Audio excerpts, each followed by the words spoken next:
Louvado seja nosso Senhor Jesus Cristo. Hoje é dia 6 de agosto, estamos na quinta-feira e hoje celebramos a festa da Transfiguração do Senhor.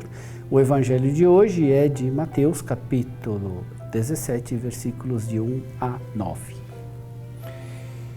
Naquele tempo, Jesus tomou consigo Pedro, Tiago e João, seu irmão, e os levou a um lugar à parte sobre uma alta montanha. E foi transfigurado diante deles. O seu rosto brilhou como o sol e suas roupas ficaram brancas como a luz. Nisto apareceram-lhes Moisés e Elias conversando com Jesus. Então Pedro tomou a palavra e disse: Senhor, é bom ficarmos aqui. Se queres, vou fazer aqui 3 tendas, uma para ti, outra para Moisés e outra para Elias. Pedro ainda estava falando quando uma nuvem luminosa os cobriu com sua sombra, e da nuvem uma voz dizia: Este é meu filho amado, no qual eu pus todo o meu agrado. Escutai-o.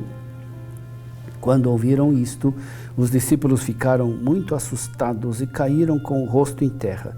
Jesus se aproximou, tocou neles e disse: Levantai-vos e não tenhais medo. Os discípulos ergueram os olhos e não viram mais ninguém, a não ser somente Jesus. Quando desciam da montanha, Jesus ordenou-lhes: Não conteis a ninguém esta visão, até que o Filho do Homem tenha ressuscitado dos mortos. Meu irmão, minha irmã, hoje nós celebramos o dia em que Jesus se transfigurou no monte diante dos discípulos, Pedro, Tiago e João. A liturgia da palavra nos fala do significado deste acontecimento. O que a transfiguração significa em si mesma? Qual é a sua importância para a fé cristã? A transfiguração revela para nós quem é Jesus Cristo.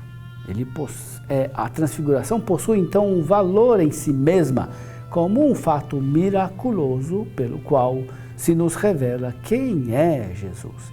Neste momento, o véu que encobria o mistério de sua pessoa é como que retirado. Por detrás de suas origens humildes, de sua pobreza, da insignificância de seus meios, se esconde verdadeiramente a glória do Filho eterno do Pai.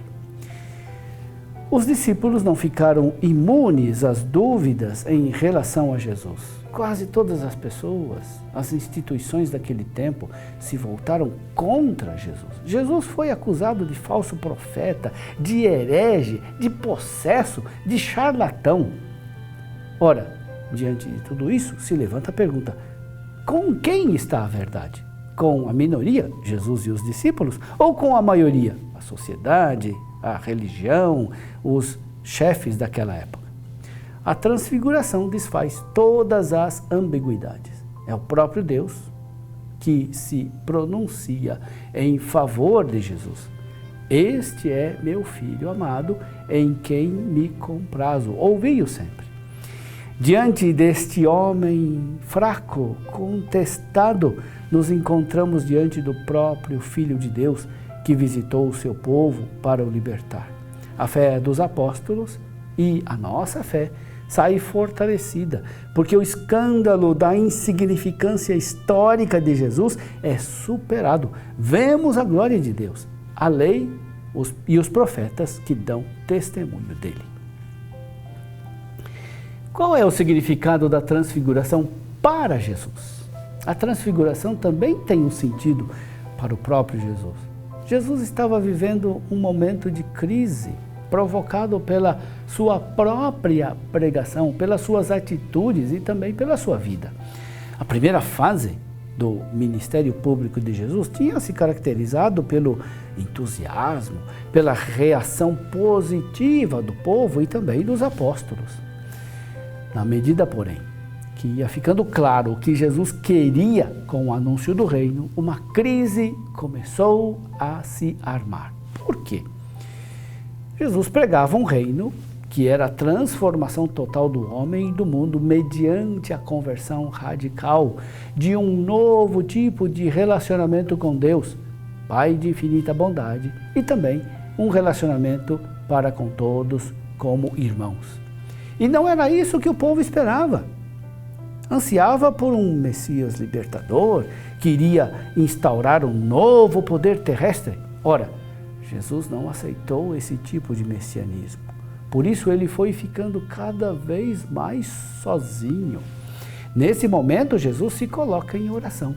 É um momento importante, decisivo na vida de Jesus. É assim, neste clima de crise, de tentação, mas também de oração, que o Pai se manifesta ao Filho. Jesus jamais quebrou a fidelidade ao seu Pai. Sofreu, mas assume aquilo que se revelou como vontade concreta de Deus. Seguir fiel, mesmo tendo que morrer, rejeitado na cruz. A transfiguração significou para Jesus a certeza de que Deus não o havia abandonado. Todos podiam tê-lo rejeitado. Os discípulos podiam ter compreendido mal sua palavra. Deus, entretanto, confirmou a justeza das decisões de Jesus. A voz do Pai é clara: este é o meu Filho amado, em quem me comprazo, ouvi-o sempre. Não somente os apóstolos, mas também Jesus sai fortalecido em sua fidelidade e obediência ao Pai. Qual é o sentido da transfiguração para os apóstolos? Os apóstolos guardaram viva a lembrança deste acontecimento e os evangelistas nos transmitiram isto, não apenas com a intenção de nos revelar o mistério da pessoa de Jesus, o Filho de Deus encarnado, nem somente para mostrar o apoio do Pai no meio das tentações de Jesus, mas também para comunicar uma lição para nós. Que lição é esta? O seguimento de Jesus implica em comungar de sua vida e também do seu destino. Seguir Jesus significa abraçar o reino e rejeitar o reino deste mundo, o pecado. Este seguimento inclui conversão, sacrifícios, rupturas. Mas o sentido de todo este empenho nos é revelado pela transfiguração.